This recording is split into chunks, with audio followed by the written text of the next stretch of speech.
Hello everybody, another tank review video today, you'll be happy to hear. This one is on the Cobra King, which is a premium 4.7 battle rating American rank 3 heavy tank. It is basically just an M4A3E2 jumbo. However, this one is unique and therefore a premium because it was, as the name suggests, the first tank to drive into Bastogne in 1944 during the Battle of the Bulge, or at the end of the Battle of the Bulge, when the American forces pushed through into the town of Bastogne and captured it from the Germans, and thus ended their offensive, which was the last offensive that the Germans went on during the Second World War. After that, it was just the Americans, the Brits and the Russians all pushing through straight to Germany and straight to Berlin. So that's a little bit of history out of the way. Right, so this tank, 75mm M3 cannon, exactly the same as the standard jumbo. Minus 10 degrees of vertical guidance, which is very good, but that's very American. We're used to that at this point. 6-second reload rate, 101mm of hull armor. I'll look at the armor in a minute in more detail, because the sloping is very important. 76 on the side of the hull, 38 on the rear, 177 on the front of the turret, 152 on the side, 152 on the rear. Very strong turret on this tank for its battle rating. 109mm of armor penetration with the standard shells at 100 meters, 92 at 500, 76 at 1000. I doubt you'll be able to hit anything at 1000 meters with this gun. If you can, you're a better shot than me, and congratulations to you. This tank weighs 37.8 tons, 500 horsepower at 2600 RPM, max speed of 35 kilometers an hour. This tank will do that speed on most surfaces. It will struggle a little bit on mud, but for the most part, on pretty much any other surface, you're going to be doing 35 kilometers an hour in a straight line. As soon as you turn, that speed will drop quite rapidly though. Okay, so reward. So 480 experience, which is 1.6 times 300%, and reward is for the Lions is 420%, which is 1.4 times 2 times 150%. The reward on this tank is very, very, very good. When I got a hold of it, I only had roughly 300,000 eagles. I've played, I think you get 33 repairs, so I've played 12 games in this tank, and already I've earned that. I'm not the best War Thunder player in the world, so that's fairly impressive for me, at least by my standards. Alright, armor. Let's have a look at the armor on this tank, shall we? Start at the front. Wrong button. What a mate. So professional. Right. Frontal upper plate. Now, it says 38.1mm of thickness, even though the frontal hull armor is 101. The reason for this is because the 100mm of armor is actually here at the very front of the tank. The stat card for tanks in this game tends to be decent. Aircraft is a little bit ropey, but tanks is fairly decent. In this case, however, it appears they lied to us, because that's 115, that's 140 roughly, that's 115 as well, near enough, and that's 40, near enough, 38.1. But you have to take into account the sloping.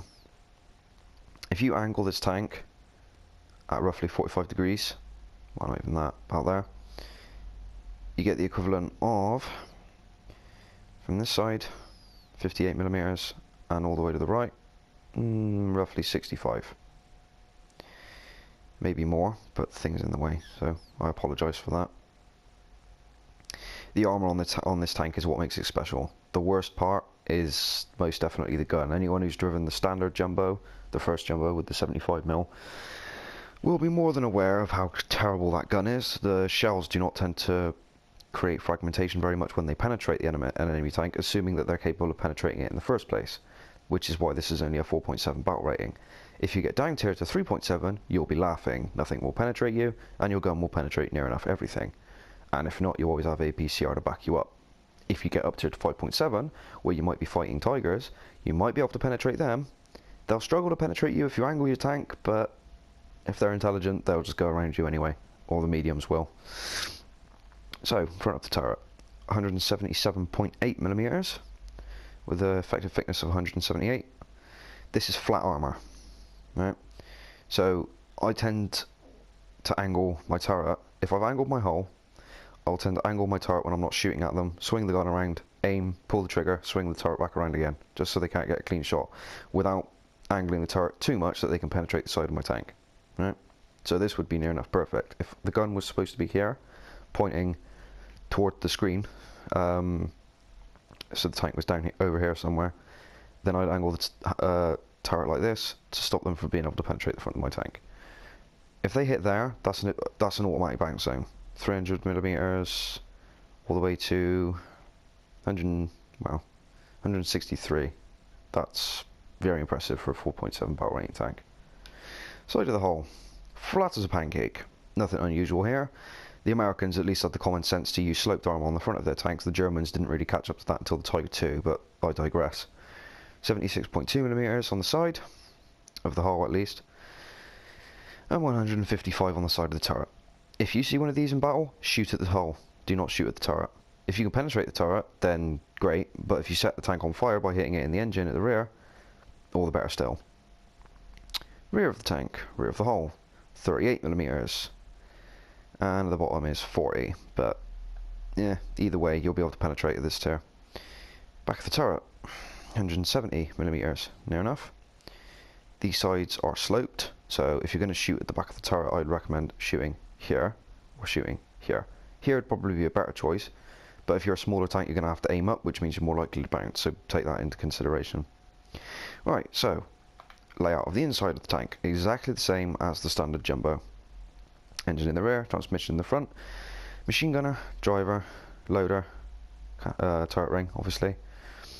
The aimer, which is interesting, he should be called the gunner, but whatever, and the commander. So if you shoot to the left hand side of the turret, if you can penetrate through the front, shoot to the left, you'll take out the gunner and the commander, and maybe if it fragments a little bit, you might be able to kill the machine gunner as well. The tank won't be able to fire back, but it still will be able to run away because the driver is still alive. The ammunition is all stored at the bottom of the tank, which is protected by the strong frontal armor. So this, I've never been ammo racked in this tank. In the games that I've played in it so far, I've not once been ammo racked. So that's quite good, I like that, which means you can carry more ammo. I am carrying roughly 45 shells, if I remember rightly. But I can't see any ammo racks on the top of the turret, so I think the ammo only stays in the bottom of the hull anyway. You have a massive radiator right at the back of the tank, 2 fuel tanks either side, and the engine block in the middle. Fairly straightforward, fairly simple stuff. Right, so let's have one look at the shells, and then we'll get into the gameplay. I've only got one game for this tank, I'm afraid. I did get a brilliant game that I was just recording, and the recording wouldn't save, so at this point I've given up, I'm afraid. M72 shot, which is standard shell, just standard armor piercing, no high explosive fragmentation inside the shell, it just shrapnels, assuming it penetrates. 109 millimeters at 100 meters. HE, near enough useless unless you're firing it at anti-aircraft vehicles. M61, this is armor piercing capped ballistic cap shells with some explosive content inside of the shell. Only 65 grams, but that's better than nothing really. These shells only cost 60 lions per shot, so it's not going to break the bank either.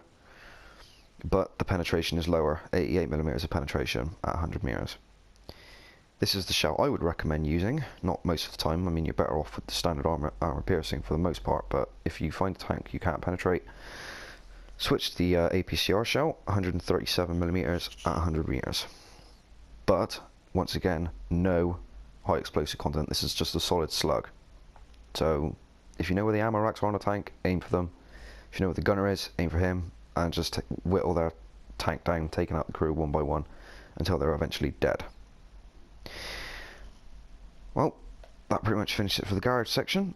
I will stop the video recording here and slot the video in for the tank gameplay afterwards. Well, here's our first game. This is on Berlin. I'm going to be doing this is my post commentary for this game. I figured I'd treat you, you know, if I'm only going to have one video for this review, I might as well do the post commentary over the recording as well. So, this game went fairly well, you know, spoilers. I don't think I died. My memory is rather bad, but I don't think I died, but hey, we'll see. It takes a long time to load in. Here we go. I am not carrying any APCR at the moment, which may be a downfall of myself. Yeah, in later games I did start using the APCR shell as a backup, but this was one of the first games I played in this tank when I set out to do this review, so at this point I hadn't really learned how bad the secondary shells were, let alone the first shells, but hey, at least they got more penetration, even if they haven't got any explosive filler. So we are going down the west side of the map, heading towards A. Fairly standard really, I always like to go to this location regardless of whether it's 3 capture points, 1, or whether it's a battle mode map. I just prefer this area, it's less open, there's more cover. Can't see anything yet, but we're looking around, keeping our eyes open. I'm not going to drive straight in. As with my M103 review, I mentioned that one of the worst possible things you can do is get outflanked in this tank. It is reasonably mobile, 35 kilometers an hour top speed, as I mentioned, but it doesn't turn very well on the spot, and if you try to turn whilst heading forwards, it will just slow down a lot. So I'm being rather patient here, which is unusual for me. I like to play aggressively most of the time. Nothing spotted yet, although someone has marked something toward the bottom of the map near their spawn, but I can't see that from here anyway, so.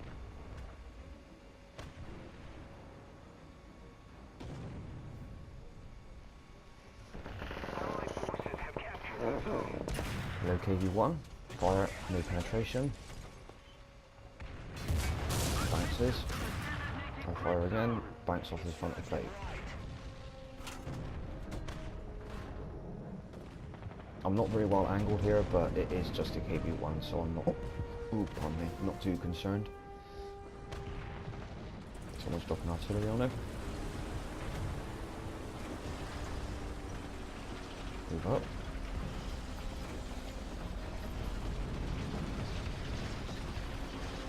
If the buildings don't particularly want to drive straight towards them, that would be a bad idea.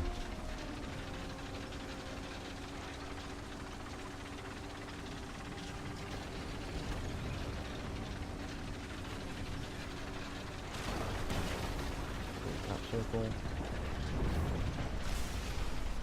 I am the most far forward player on my team at the moment, but then I'm a heavy tank, I'm supposed to break the line. Another KV1, this one doesn't have resist 5 however.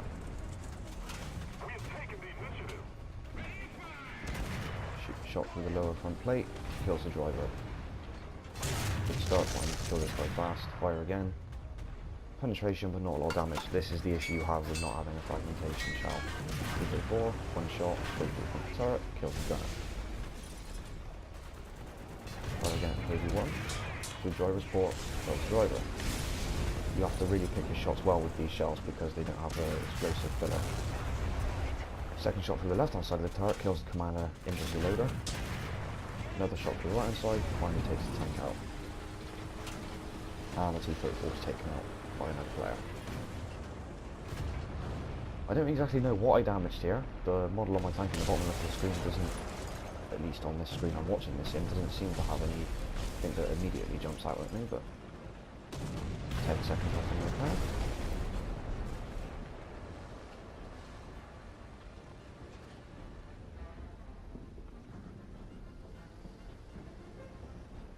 Guy in chat there telling me that there's somebody behind me. I look, can't see anything yet, but there's the KV1. My repair's just finished. Swing the turret around, reverse at an angle. Backing up, backing up, backing up. Someone dropped bombs, I fire anyway. Gets me the kill assist even though I didn't penetrate. Start rolling up again. Check to my right. Always check the flanks in this tank.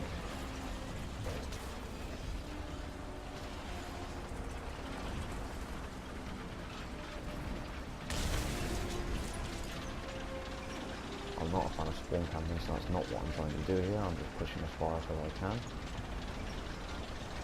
My left, and there's a tank destroyer. Aim. And he hits the gun. And we're turning back up, back up, back up, back up. Throw the machine gun, marking for the rest of my team.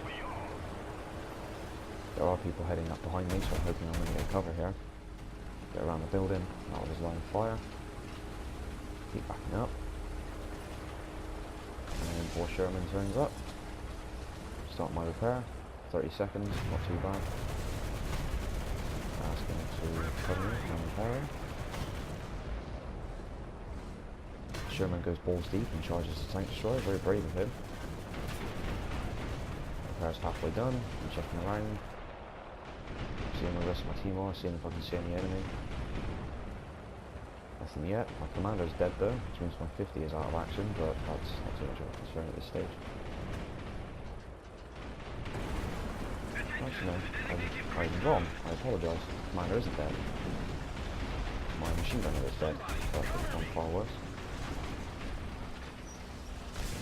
Pushing up the Shermans. Ideally I should be in front here, but I'm slower than them, so...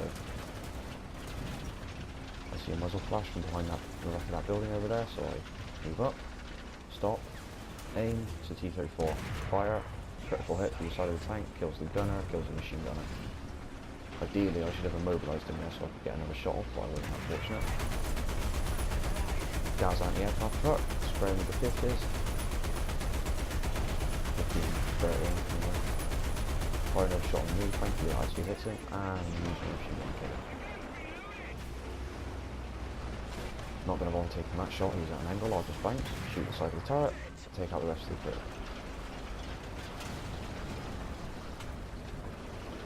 I'm not going to drive over their cap, or the respawn rather. I'm going to continue going down the road. The Shermans want to spawn camp, that's their business, but I'm not getting involved.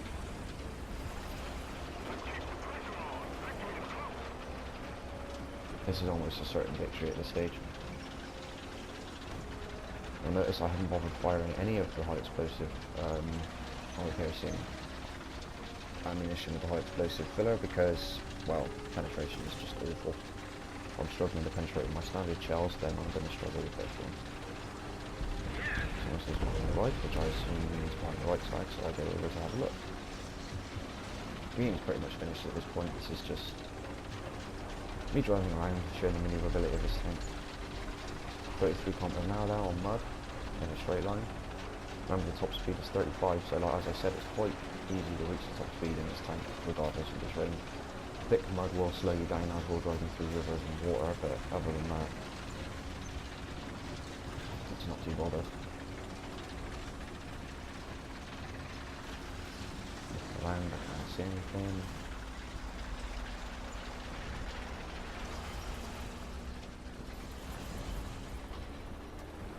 Just go on pleasure drive at this point.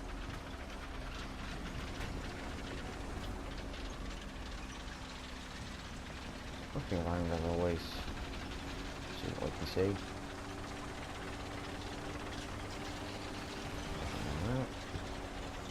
Turn right, head back down south again.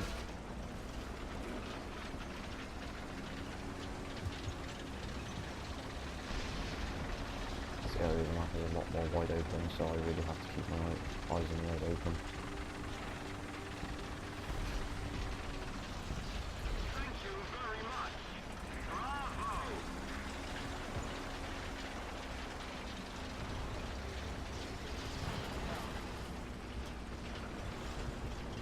Start heading down the main road again toward their spawn.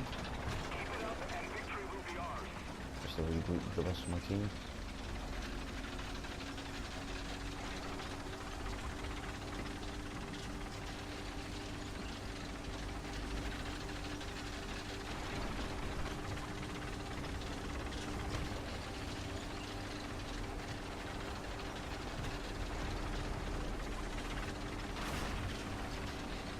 And that is game.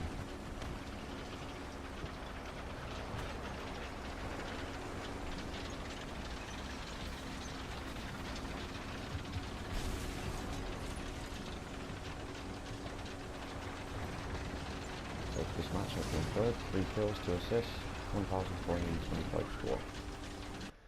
We now go back to the hangar and have a look and see how many credits and XP I earned. the XP and credit gain for this tank is very good for a tier 3. Don't forget that armor, you may not be able to kill a lot, but the armor bounces a lot and you still get credits and XP for this. 6,500 research, 65,000 lions. Thank you very much.